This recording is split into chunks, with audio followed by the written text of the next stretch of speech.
ಈ ಲಾವಂಚ ಸ್ಟ್ರಿಪ್ಸ್ ಅನ್ನ ನಾವು ನೋಡಿ, ಬದು ಹೀಗಿದೆ ಮೇಲಕ್ಕೆ.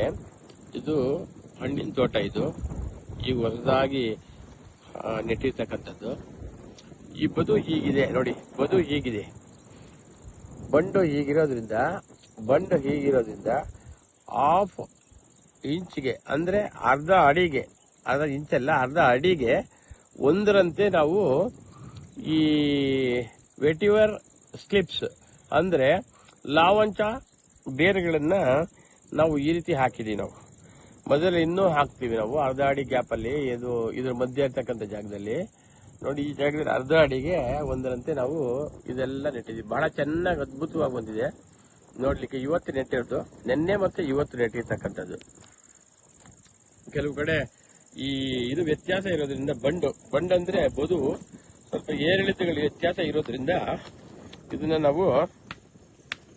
ನಾವೇನ್ ಮಾಡಿದೀವಿ, ಸ್ವಲ್ಪ ಸರಿ ಮಾಡ್ಕೊಳ್ತೀವಿ. ಇವಾಗ ಇರ್ತಕ್ಕಂಥದ್ದನ್ನೆಲ್ಲಾನು ಸಹಿತ ಕೆಲವೆಲ್ಲ ಹಾಕ್ಬಿಟ್ಟು ಎಲ್ಲಿ ಒತ್ತಿಗೆ ಹಾಕಿದೀವಿ, ಎಲ್ಲಿ ದೂರ ಹಾಕಿದೀವಿ ನೋಡ್ಕೊಂಡು ಅದನ್ನ ಅಡ್ಜಸ್ಟ್ ಮಾಡ್ಕೊಂಡು ಅದು ಮಾಡ್ತೀವಿ. ಇದು ಅರ್ಧ ಅಡಿಗೆ ಒಂದು ಹಾಕಿದೀವಿ. ಒಂದು ಕೈ ಎಳ್ತಲ್ಲಿ ಆಗಿರೋದ್ರಿಂದ ಸ್ವಲ್ಪ ವ್ಯತ್ಯಾಸಗಳು ಸಹಿತ ಆಗಿದೆ. ಇದು ಕೊಯಮತ್ತೂರಿಂದ ನೆಲಮಂಗಲ ಮತ್ತೆ ಕೊಯಮತ್ತೂರು ಅವ್ರ ಆಫೀಸ್ ಇದೆ ಅಂತ ಹೇಳ್ತಾರೆ. ಅಲ್ಲಿಂದ ತರಿಸಿರ್ತಕ್ಕಂಥದ್ದು. ರಾಜೇಶ್ ಅನ್ನೋರು ತರಿಸ್ಕೊಟ್ಟಿದ್ದು ನಮ್ಗೆ. ಚೆನ್ನಾಗಿತ್ತು, ಸ್ಲಿಪ್ಸ್ ಎಲ್ಲ ಚೆನ್ನಾಗಿತ್ತು.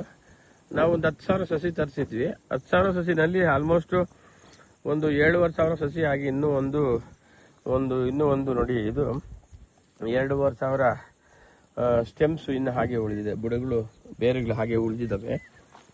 ಅದನ್ನ ಇವತ್ತು ನೀರಿನಲ್ಲಿ ಹಾಕಿ ಅಂತ ಹೇಳಿದ್ದಾರೆ. ಅದನ್ನ ನೀರಿನಲ್ಲಿ ಹಾಕಬೇಕು. ನೀರಿನಲ್ಲಿ ಹಾಕಿ ಹಾಗೆ ಇಟ್ಟು ನಾಳೆ ಬೆಳಗ್ಗೆ ನೆಡ್ತೀವಿ. ಈ ಸಂಜೆ ಆಗಿರೋದ್ರಿಂದ ಅದು ನಾಳೆ ಬೆಳಗ್ಗೆ ಅದು ನೆಡಬೇಕು ಅಂತ ಹೇಳಿ ನಾವು ಅದನ್ನ ಮಾಡಿದೀವಿ. ಅದನ್ನ ನಮ್ಮ ರೈತರಿಗೋಸ್ಕರ ಒಂದು ಸಣ್ಣ ವಿಡಿಯೋ ಅಷ್ಟೇ ಇದೆ.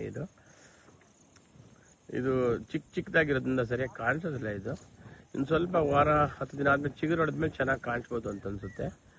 ಈ ವಿಡಿಯೋನ ನಮ್ಮ ಇವರು ಸಲಹೆ ಮೇರೆಗೆ ಮಾಡಿ ಕಳಿಸ್ಕೊಡ್ತಾ ಇದ್ದೀನಿ. Thank you.